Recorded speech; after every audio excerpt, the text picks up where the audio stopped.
Au moment où nous parlons, le Pentagone communique assez peu. La description de ce qui se déroule en ce moment sur la frontière irako-syrienne, puisque c'est bien de cette zone qu'il s'agit, les informations qui remontent jusqu'à Washington viennent pour partie, en tout cas, d'observateurs locaux et sont relayées par les médias américains. Il est question notamment de frappes aériennes, vous l'avez dit, dans la région de Deir ez-Zor, dans la région d'Al-Mayadine également, sur l'Euphrate, mais pas seulement. On s'attend en réalité à voir confirmer le fait que les milices chiites irakiennes stationnées habituellement sur la frontière irako-syrienne, mais également autour de la région de Mossoul, soit la cible des frappes ordonnées par Joe Biden en représailles, vous l'avez dit, à la mort des 3 soldats américains. À ce sujet, la Maison-Blanche a choisi un symbole assez fort, puisque les frappes ont commencé au moment précis où Joe Biden rendait hommage aux 3 soldats tués en recueillant leurs dépouilles ce vendredi après-midi et en présence des familles des soldats. Le conseiller à la sécurité nationale, Jake Sullivan, mais également Lloyd Austin, ont été assez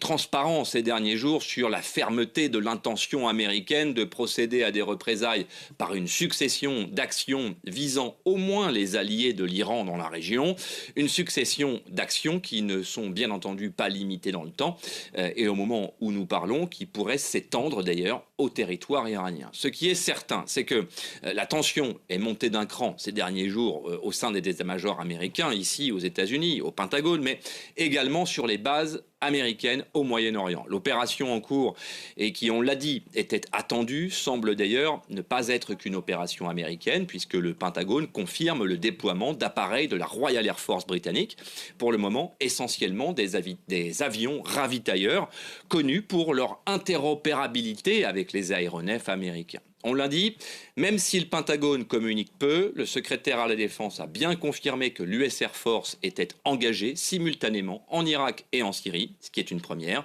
et que les objectifs sont pour le moment les casernements, les bases d'entraînement et les chaînes de ravitaillement des milices irakiennes et syriennes affiliées à Téhéran. Rappelons que ces derniers jours, des mouvements inhabituels de ces milices avaient été observés, précisément là où les frappes se déroulent en ce moment.